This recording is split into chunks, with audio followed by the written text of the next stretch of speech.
My husband and I have the ability to leave when we had made that decision. There are so many people in this neighborhood that are underserved, they're not considered, and they don't have the luxury or the privilege to sell a home and move or to even relocate. They can't, they need to be close to work, they don't have transportation, they don't have the financial means to do any of that. And those are people who are really unrepresented here.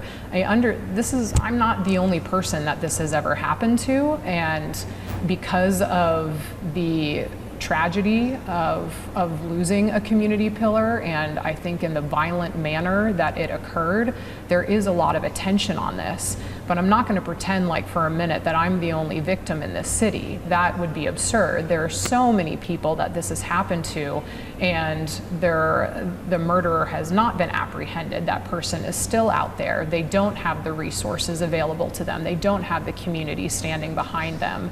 And those people are really the people that I'm also wanting to represent. It's not just about me.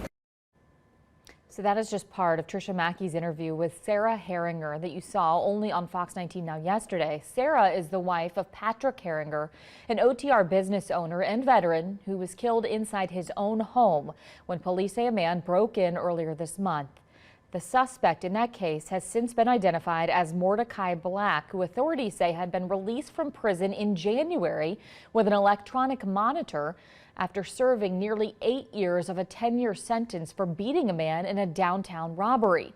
However, after that, the state lost track of him because he cut that monitor off, they say. Sarah spoke with Tricia about the impact of her husband's death and her ongoing efforts to ensure that his death was not in vain. Now today, Tricia also spoke with Cincinnati Police Chief Teresa Theetge, and they talked about the ongoing efforts to combat crime spikes in the summer months, as well as the root cause of it all. The chief pointed to unsupervised youth out of school as part of the issue, but also recognizes that people of all ages commit crimes.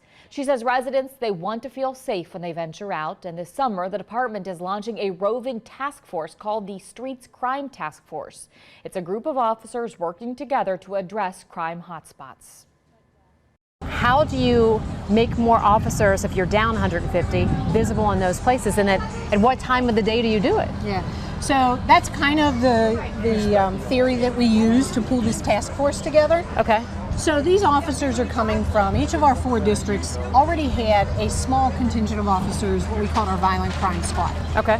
What we've decided to do is pull all of them together collectively to create this task force. And so we've got about 30 officers plus supervision that'll be part of this task force.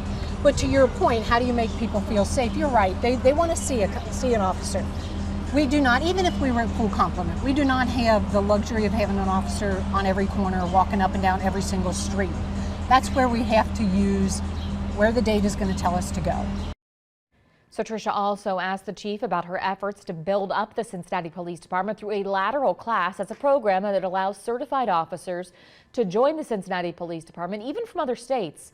It's less time consuming and also less expensive than the traditional academy. Officers would still go through a background check. And we're going to share more of Tricia's interview with Chief Theetge coming up today at 6.